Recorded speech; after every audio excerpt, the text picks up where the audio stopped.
એક શેઠે મોટો શોરૂમ ખોલ્યો અને આ શોરૂમના ઉદ્ઘાટનમાં એક સંન્યાસીને આશીર્વાદ માટે બોલાવ્યા.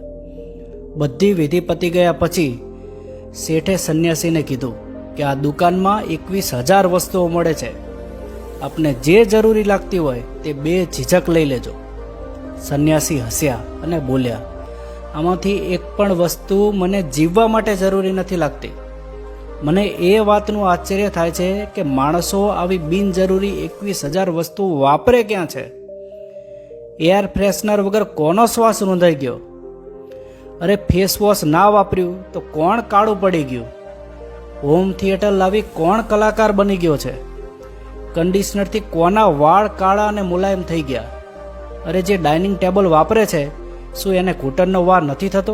હેન્ડવોશ વગર આપણા કયા દાદાને કરમિયા થયા હતા તમને ખબર છે? શું આપણે ડીઓ છાંટીને નીકળીએ તો લોકો આપણને સૂંઘવા આવે છે?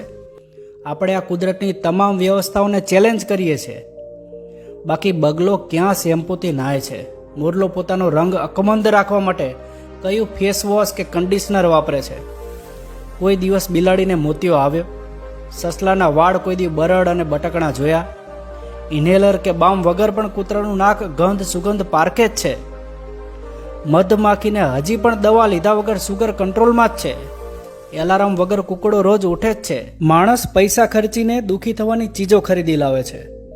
નેટ બંધ કરો તો દુઃખી, લાઇટ જાય તો દુઃખી, મોબાઈલનું ચાર્જર બગડે તો દુઃખી, ટીવીનો કેબલ કપાઈ જાય તો દુઃખી, મચ્છર મારવાની દવા ના મળે તો દુઃખી, બહેનોને મેકઅપ ના મળે તો દુઃખી, કપડાની બરોબર જોડી ના બને તો દુઃખી.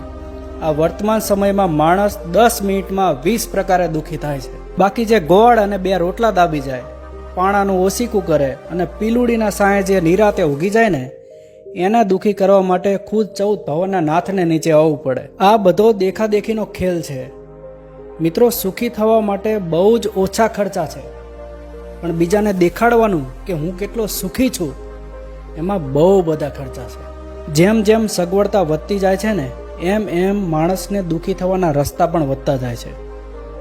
મિત્રો, જો આ વાત તમને સારી અને સાચી લાગી હોય ને તો વધુને વધુ લોકોને શેર કરજો. લોકોને બિનજરૂરી ખર્ચામાંથી મુક્ત કરજો. તમે પણ એક વખત વિચારજો, શું આ વસ્તુની જરૂર હતી? જરૂર હોય તો જ એ વસ્તુની ખરીદી કરજો. મિત્રો, પોતાને સુખી કરવા માટે ખર્ચો કરજો, બીજાને દેખાડવા માટે નહીં. અને હા, આવા વિડીયો જોવા મારી સાથે મારી